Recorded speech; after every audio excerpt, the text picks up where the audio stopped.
Bien, Madame, Monsieur, bonjour, ravi d'être avec vous ce matin ici à Coudekerque-Branche pour cet événement où, vous le savez, on va parler de mobilité électrique, plus spécifiquement de filière batterie et encore plus précisément de ce qu'on appelle la vallée de la batterie. Cet événement se déroule à l'initiative des S3 pays des Hauts-de-France et donc tout de suite, je vous invite à découvrir un petit film qui les présente.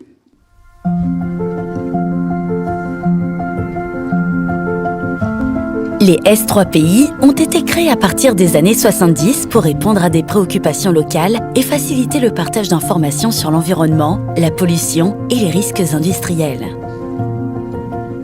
Au nombre de 15, ils permettent de capitaliser les expériences, mutualiser les savoirs, favoriser l'échange et le dialogue entre les parties prenantes. Leur mission première consiste à prévenir, anticiper et mener en toute transparence des opérations d'information, de concertation et d'accompagnement. Mobilisés pour la prévention des risques et mobilisables en post-accident industriel majeur, les S3 pays œuvrent aussi dans d'autres domaines comme la prévention des pollutions et des nuisances. Il permet d'identifier les points de blocage, confronter les points de vue, afin de co-construire des solutions pour réduire l'impact environnemental de l'activité humaine. Lieu d'échange dans un climat de confiance, il facilite l'accès pour tous aux connaissances techniques et scientifiques qui fondent leurs réflexions et décisions. Il rassemble les différents acteurs des territoires autour d'une même problématique et permet de décloisonner les sujets. Véritable table ronde, territoriale ou opérationnelle, les S3 pays ont un rôle d'impulsion, d'orientation et sont force de proposition. Aujourd'hui, les S3 pays ont pour ambition de participer à la transition écologique, énergétique et économique des territoires. Ils mènent des études et encouragent les bonnes pratiques dans les domaines industriels et environnementaux. Ce sont de véritables atouts pour les territoires. Les S3 pays sont prêts à relever les défis d'aujourd'hui et de demain pour rester précurseurs dans l'information et la concertation en matière d'environnement et de développement durable.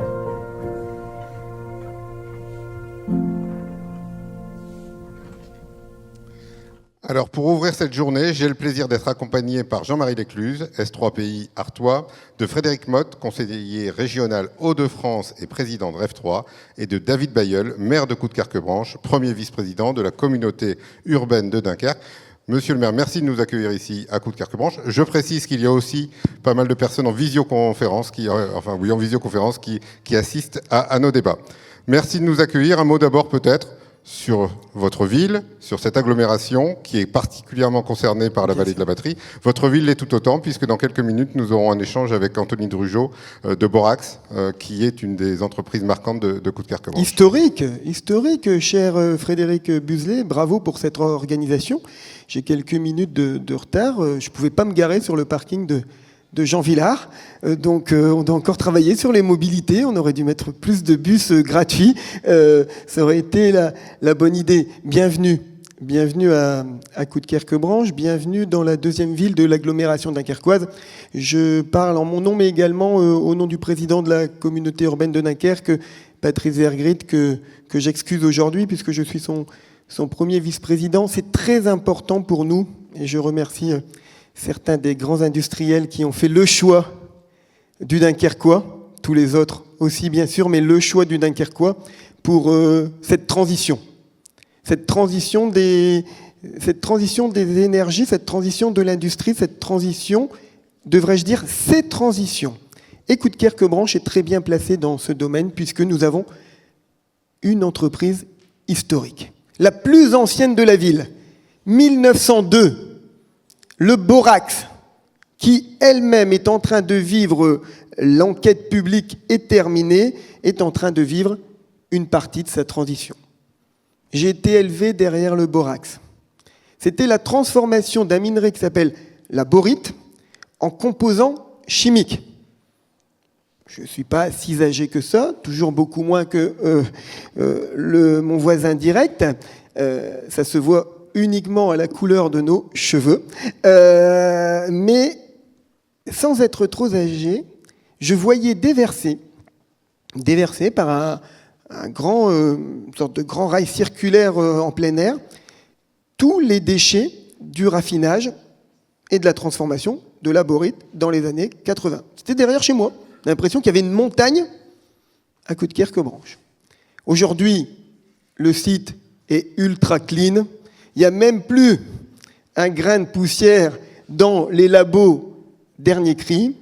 Ils ont fait leur transition et en plus, ils transforment encore le site pour permettre de répondre aux enjeux, notamment dans le domaine du lithium, aux enjeux de demain et même déjà d'aujourd'hui, et ça se construit sur les batteries notamment, et tous les composants qui sont directement induits. Donc vous voyez, Coudekerque-Branche, c'était l'endroit pour vous accueillir véritablement. Il y a déjà cette prise en compte par les industriels, il y a déjà cette prise en compte par les acteurs publics, et on espère aussi demain par le concitoyen. C'est pas facile d'aller chercher le concitoyen. C'est pour ça que S3PI, bravo. Bravo parce qu'on n'oublie pas l'élément important. Les usines, elles ne se construisent pas n'importe où. Les industriels, ils ne travaillent pas n'importe où. Ils travaillent sur des territoires. Et ces territoires, ils sont composés d'habitants. Alors justement, un dernier mot sur cette dynamique formidable pour le territoire dunkerquois. Comment on la gère? Parce que ça a des impacts sur la mobilité, sur le logement. Voilà. Comment on se prépare? Comment on s'adapte? J'ai fait ce petit clin d'œil en propos introductif sur le parking de Jean Villard, juste devant. Mais quand on annonce, par exemple, qu'on va avoir des usines sans parking, c'est une mini-révolution. On va le faire. On va faire des hubs avec des transports en commun adaptés qui vont permettre, avec un cadencement tous les 10 minutes le matin notamment, ou 20 minutes, d'accéder directement au site. Mais bien sûr que ça se prépare. Les logements font partie intégrante également de la transition. On ne construit plus de la même façon aujourd'hui qu'il y a quelques années. Il faudra loger toutes ces personnes. C'est une économie nouvelle qui se met en place. Et puis bien sûr, et alors là, on s'y attendait quelque peu quand même. Quel changement d'image! Ne nous mentons pas. Cette industrie lourde qu'on a bien connue sur le Dunkerquois et qui a fait notre richesse, années 50, 60, 70, la sidérurgie, la métallurgie, les industries directement rattachées, la centrale nucléaire de Gravelines, bien sûr, au début des années 80. Et puis, aujourd'hui, ce basculement, non pas seulement avec de nouvelles entreprises, mais aussi avec une transformation des anciennes, la décarbonation, le fait que les grands industriels ont bien pris les enjeux en compte et mènent ces procédés. Ici, encore à Coudekerque-Branche, vous allez dire que je ne parle que de cette ville, mais je la connais quelque peu quand même. Une technologie mise au point sur le territoire de Coudekerque-Branche, juste derrière la zone économique du Tonkin, où on arrive à transformer, on va dire, je résume, vous êtes bien mieux placé que moi, la chaleur, on va dire la chaleur fatale c'est ici que ça s'est créé, la chaleur fatale des industries fonctionnant pour le réinjecter dans un dispositif de réseau urbain de chaleur. Et d'ailleurs, nous travaillons avec le Borax à la création pour un quartier, celui où il est implanté du vieux Coudekerque, de récupération de cette énergie. Pas seulement la compensation via le photovoltaïque, il est nécessaire, mais également cette énergie. Donc oui, le territoire est en transformation, en grande partie parce que nombre de décideurs économiques, et je les en remercie, ont fait le choix de parier sur un territoire qui a toujours été un territoire d'avenir. Et où on a une force incroyable. Et je le dis tout le temps, ce territoire s'est construit à la force du travail de ses personnels, de ses habitants. C'est un territoire courageux. C'est un territoire où les gens sont prêts à se retrousser les manches et même à découvrir des métiers nouveaux. On n'a pas peur de ça sur le Dunkerquois.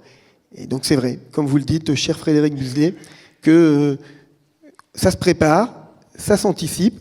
Aujourd'hui, on anticipe aussi. On anticipe aussi en se rencontrant, en échangeant, en sensibilisant, en communiquant.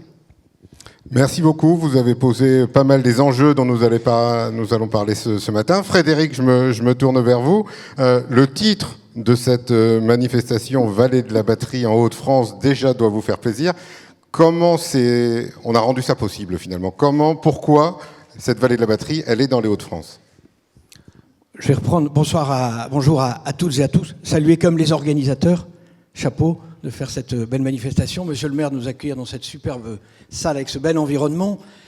Quelques éléments qui reprendront ce que vous avez évoqué. Moi, je crois la force de notre territoire, c'est d'abord cette capacité de résilience. On l'a vu, tous nos cycles économiques depuis 200 ans, puis à chaque fois, on a réussi à se relever. Pourquoi on a réussi à se relever ? Évidemment parce qu'il y avait des entrepreneurs, mais parce qu'on jouait collectif. Et c'est bien d'entraîner tout le monde, collectivité, entreprise, et j'abonde dans votre sens, monsieur le maire. Moi, je crois qu'on ne réussira toutes ces transformations, tous ces enjeux, que si le citoyen y trouve sa place, si on lui ramène de l'activité, de l'emploi, de la qualité de vie, de la fierté, du sentiment d'appartenance. Le troisième point dans cette historique, c'est la volonté, la nécessité peut-être aussi de transformation. On sait bien qu'il y a notre transition énergétique, on n'y coupera pas. Il faut qu'on aille vers une défossilisation de nos énergies. Il faudra qu'on aille vers une décarbonation de notre industrie. Il faudra qu'on aille vers une mobilité qui soit décarbonée. Il faudra qu'on aille vers une agriculture qui soit plus résiliente. Il faudra qu'on aille vers du logement qui soit plus efficient tant dans sa construction que dans sa rénovation. Et là, au niveau de l'instance régionale, le conseil régional, qui a la compétence économique, eh bien, toute cette ambition d'un développement qui soit justement plus durable et plus solidaire avec les territoires, avec les habitants, eh bien, on lui a donné un nom, on l'appelle REV 3. REV 3 qui est ce diminutif de la troisième révolution industrielle et donc qui est tout simplement le nom de notre ambition de développement durable et de marche vers sa neutralité carbone qui veut nous aider à revisiter, à accompagner et donc avec l'ambition d'être leader et exemplaire. Exemplaire, ça commence par nous. Si on veut entraîner les autres, comment nous-mêmes nous revisitons nos politiques, nos organisations. Et puis après, c'est pour accompagner les acteurs. Vous connaissez la maxime de Xavier Bertrand. C'est pas nous qui créons les emplois, c'est vous. Nous, on doit vous créer l'environnement favorable. Et donc, c'est ce qu'on essaye de faire. C'est ce que tu essayes de faire avec le S3PI. Et on est tous rassemblés là-dessus pour y arriver. Vous avez commencé largement à l'aborder, donc ça va perdurer, cette dynamique, finalement. Ça va être compliqué. Je crois qu'il faut se regarder. On est entre nous, on est là pour bosser, on est là pour réussir. D'abord, on n'a pas le choix, mais on est là pour réussir, des entrepreneurs. Et on est une majorité d'entrepreneurs, et je mets les élus dans la catégorie des entrepreneurs. On est là pour réussir. Donc il faut que ça fonctionne. Par contre, si vous me permettez, je plagierai notre ancien Premier ministre Jean-Pierre Raffarin, qui disait « La route est droite, mais la pente est rude ». La route est droite, on va devoir y aller, il faut y aller, on n'a pas le choix. Pour là-haut, pour nos enfants, pour nos territoires. Donc il faut y aller. Mais oui, c'est compliqué. Et on le voit bien, parce que les technologies, parce que la construction de nouveaux process industriels, c'est compliqué, parce qu'il faut former les personnels, parce qu'il faut aménager le territoire, parce qu'il faut aménager tous les abords, le logement, les loisirs, l'accessibilité. Donc oui, c'est compliqué. Et justement, actuellement, alors vous avez immédiatement quelques oiseaux de mauvais augure qui sont trop contents d'aller piquer là où ça fait mal. Il faut qu'on joue collectif. Et c'est pour ça que des manifestations comme celle d'aujourd'hui sont importantes. C'est montrer qu'on est bien tous soudés, qu'on a bien la même ambition, qu'on va y arriver, et puis qu'on puisse mettre de côté ces oiseaux de mauvais augure, et puis qu'on s'entraide, parce que ça, je crois que ce sera aussi une des clés du succès. Il n'y en a pas un qui réussira au détriment des autres ou sans les autres. On réussira tous ensemble. Et donc, c'est entrepreneurs, grandes entreprises, sous-traitants, TPE, territoires, publics, privés, monde de la formation, monde de l'innovation. On a un impératif de travailler ensemble pour réussir ce challenge. On n'a pas le droit de se planter, on va y arriver, on est tous en train de se mobiliser. Le conseil régional que j'ai le plaisir de représenter et son président Xavier Bertrand, on y contribue, notamment dans nos compétences. Évidemment, on n'a pas la prétention d'aller s'occuper de celles des autres, mais oui, plus que jamais, ce collectif dans cette route qui est un petit peu compliquée, mais la route est droite, on ne doit pas changer de cap. C'est un beau message qui nous guidera tout au long de la journée sur cette ligne droite. Je sais que vous avez une visioconférence urgente. Si vous devez y aller, allez-y.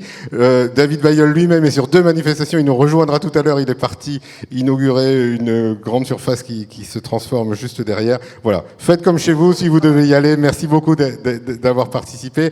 Et Jean-Marie, je me tourne vers vous. Je sais que vous avez beaucoup de choses à nous dire sur cette journée. Je vous laisse donc tout simplement la parole avec simplement 2 petites questions sous-jacentes. Pourquoi cette conférence et qu'est-ce que vous en attendez ? Merci Frédéric. Merci donc à tous et à mon tour de vous souhaiter la bienvenue à cet événement qu'on a consacré à la vallée de la batterie. Alors, certains disaient, je pense qu'ils exagèrent, mais c'est pas grave, je vais le dire, certains disaient que c'était peut-être l'événement le plus important après l'élection américaine. Mais bon, je pense qu'ils exagèrent. Hein, voilà, bon, mais voilà. Donc, en tout cas, bienvenue. Alors, cet événement, c'est les S3 pays donc des Hauts-de-France qui l'organisent. Avec l'ensemble des acteurs de la filière de la batterie, pas que des Hauts-de-France, mais également au niveau national. Et peut-être, vous l'avez vu tout à l'heure avec le film, mais peut-être deux petits mots sur les S3 pays. Ce sont des structures associatives qui sont composées de 4 collèges, l'État, les collectivités territoriales, les industriels et les associations de protection de l'environnement. Et donc, dans la salle, on va retrouver ces 4 collèges, on va dire ça comme ça, également en visio. Et donc, comme j'aime à le dire, notre ADN, c'est de compenser le côté serial killer de l'homme sur lui-même et sur son environnement. Et pour cela, comme le montre la vidéo, on agit selon 4 axes. Le premier axe, c'est la prévention des risques. C'est notre axe historique. Les sites Céveso nous connaissent bien, on va dire, pour cela. Le deuxième axe, c'est la prévention des pollutions et des nuisances, qui finalement permettent justement une harmonie du fonctionnement de l'industrie avec la nature et l'environnement. Nous accompagnons les territoires dans leur mutation industrielle et plus récemment, donc, nous nous intéressons à des sujets qui ont trait à la transition écologique. Et donc, alors pourquoi cet événement aujourd'hui ?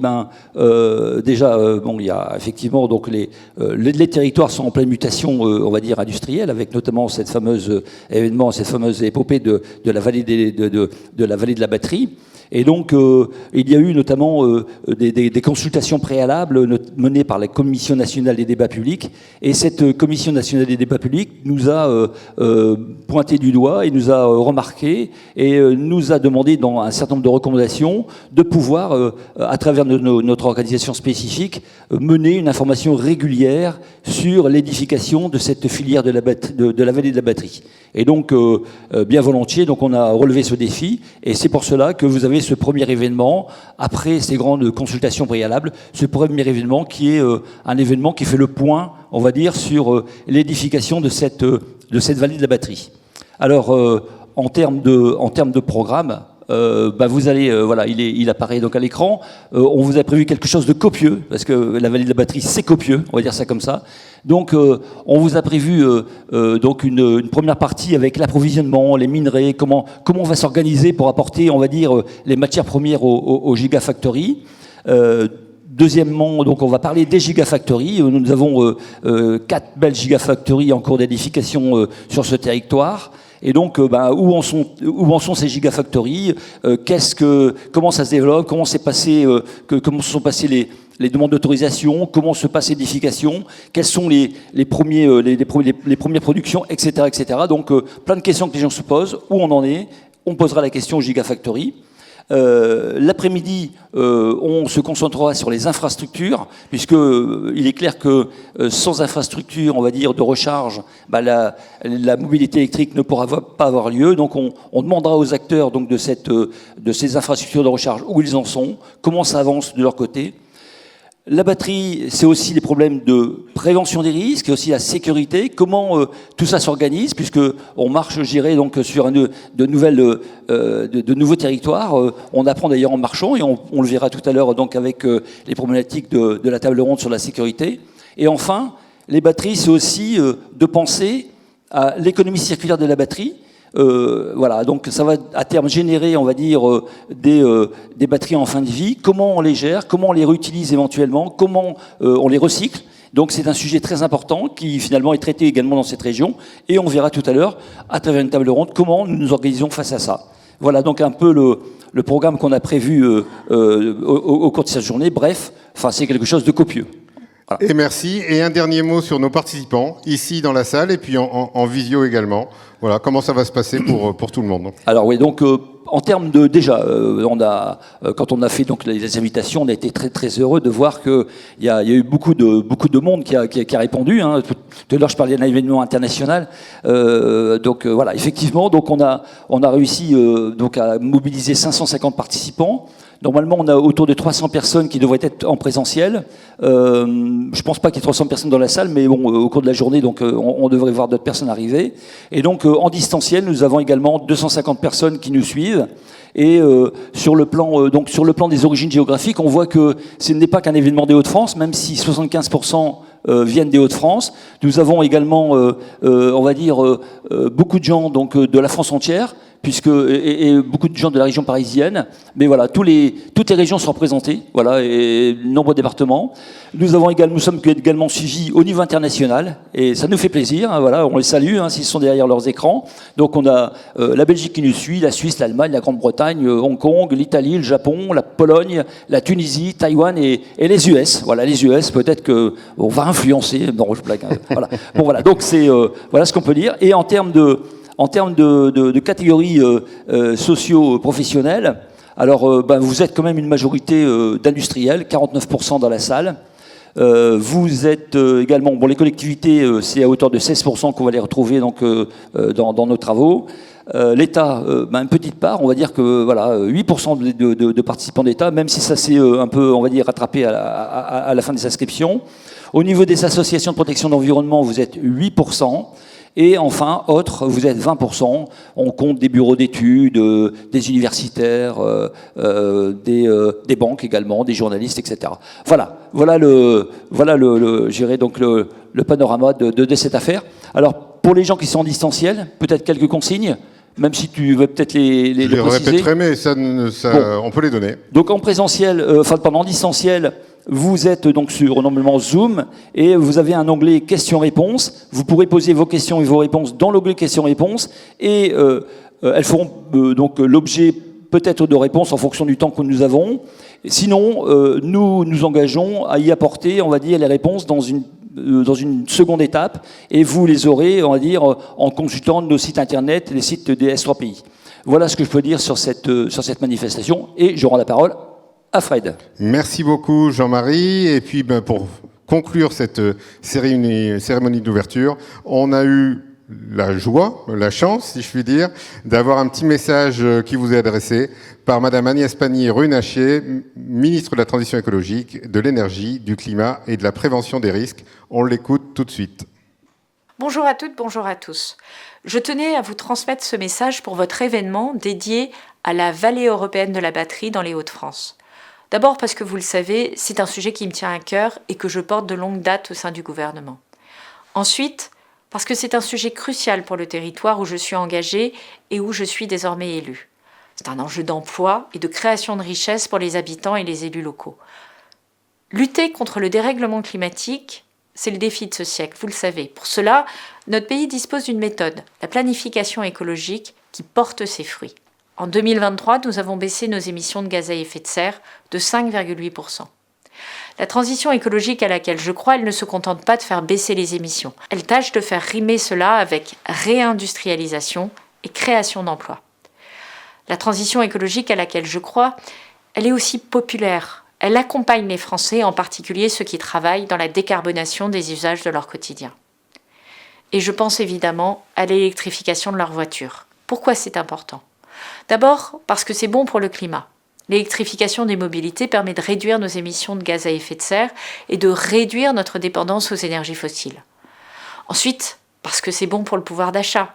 La recharge électrique au domicile en heure creuse permet d'avoir un coût au kilomètre 4 à 6 fois inférieur à celui d'une voiture thermique. Mais cela fonctionne si nous continuons à agir pour faire baisser les prix et pour que les véhicules décarbonés deviennent plus accessibles que les véhicules fossiles.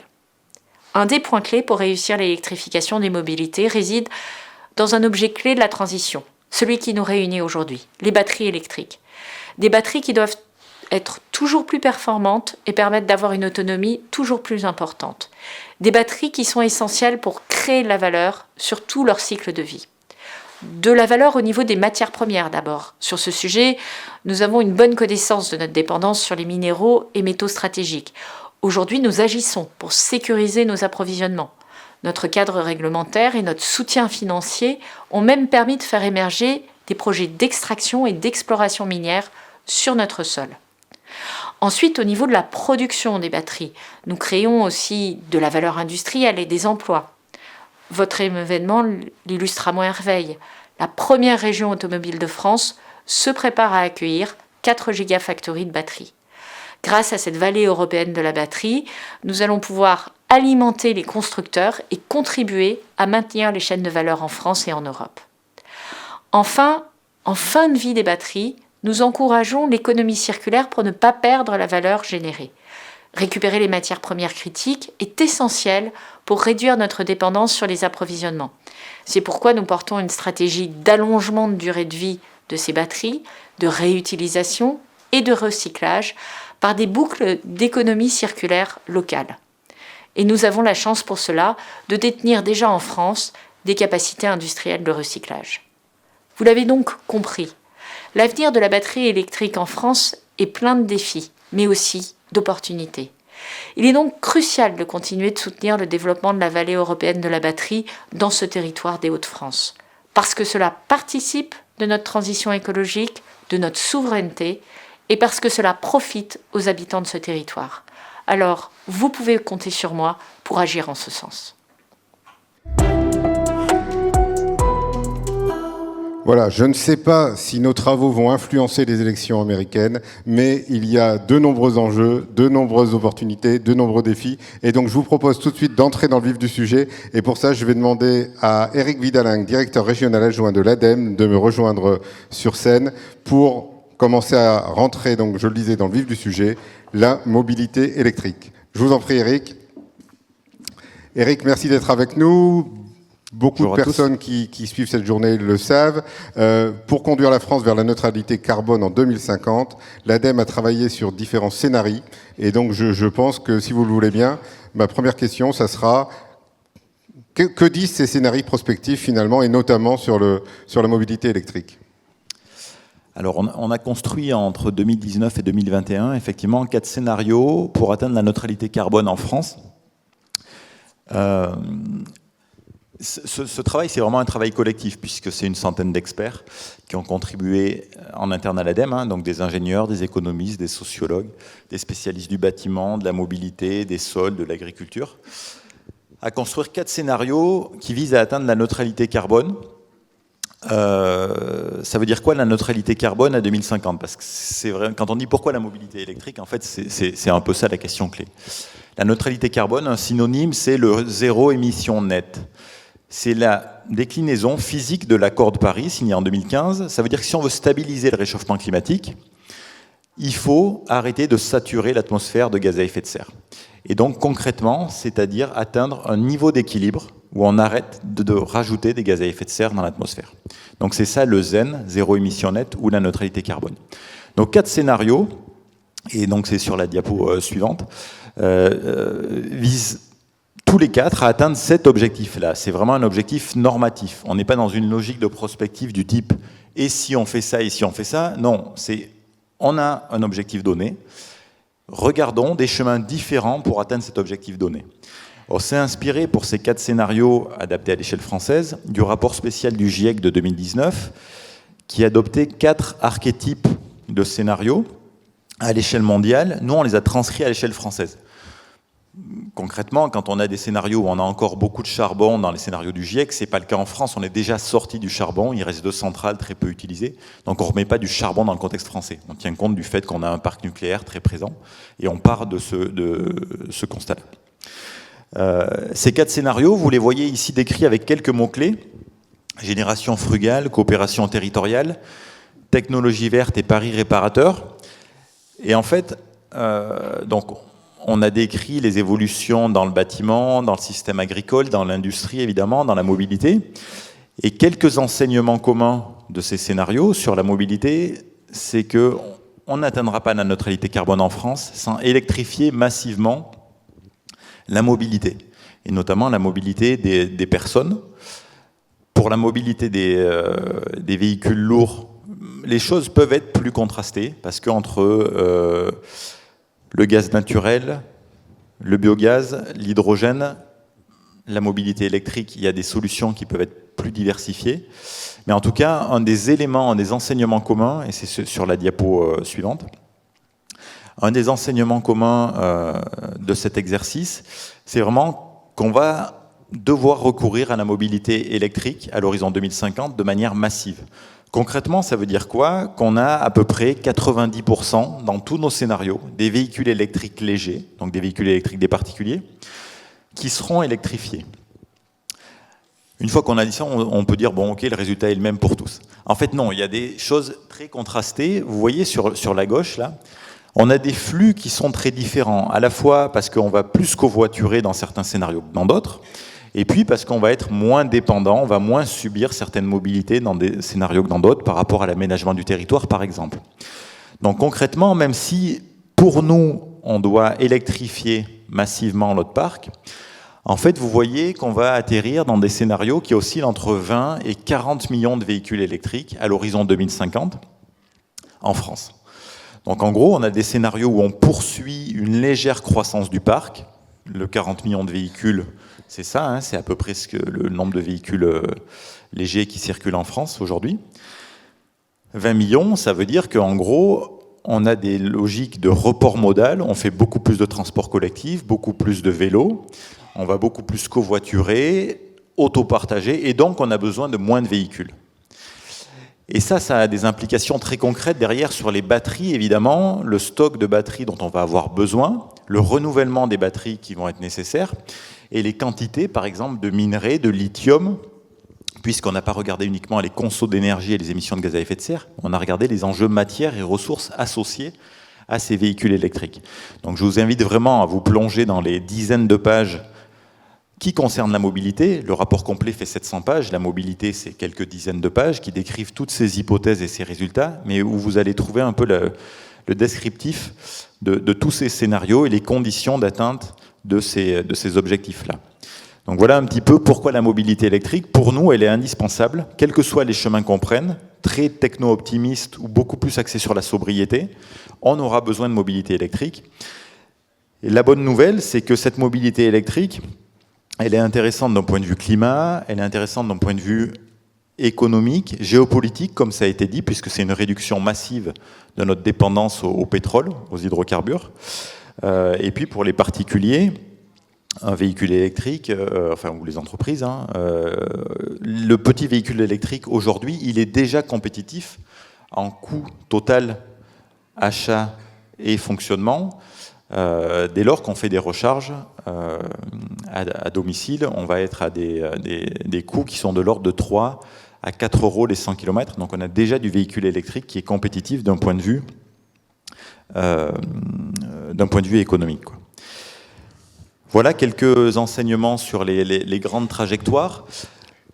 Un travail que je veux citer aussi, c'est l'avis de l'ADEME qui a été publié il y a presque 2 ans maintenant et qui pose un peu les conditions de la soutenabilité écologique de cette mobilité électrique. Là, ce que je vous ai dit, c'est en gros, on en a besoin de la mobilité électrique. Mais en fait, on n'en a pas besoin n'importe comment. Et si on le fait n'importe comment, le risque, c'est vraiment qu'on perde une grande partie de l'intérêt écologique. Un exemple un peu trivial pour illustrer ça, un véhicule électrique, c'est plus de 200 vélos électriques en termes de batterie.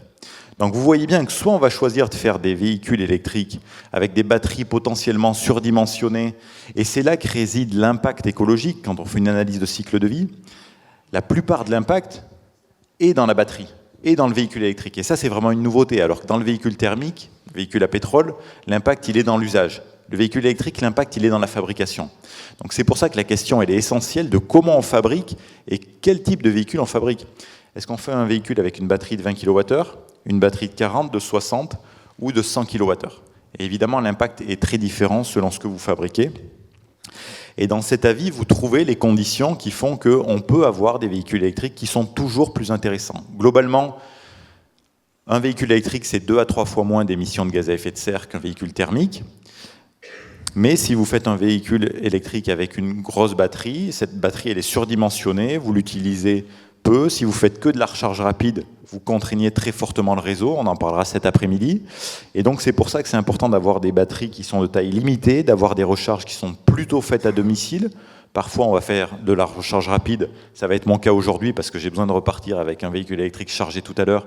Il y a une borne rapide en face. C'est très utile, mais ça doit être l'exception. La règle, c'est vraiment en recharge à domicile, de nuit aujourd'hui et demain en journée avec du photovoltaïque qui va être massif sur le réseau et qui va répondre à ces besoins de manière assez adéquate. Voilà un petit peu, pour nous, pourquoi la mobilité électrique est incontournable et à quelles conditions elle doit être développée. 2-3 petites questions. Donc ça veut dire que la course à l'autonomie, à la charge rapide, etc., c'est pas forcément ce que vous souhaitez. C'est souvent un argument, effectivement, qui est mis en avant, un argument commercial. Le risque, c'est vraiment de perdre une grande partie de l'intérêt écologique de la mobilité électrique, parce que c'est là que réside le poids écologique, l'impact environnemental du véhicule électrique.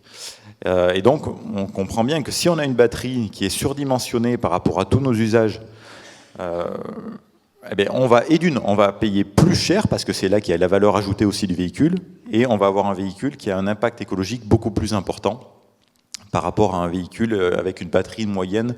Nous, ce qu'on dit, c'est qu'une batterie de 60 kWh permet de couvrir une grande partie des besoins.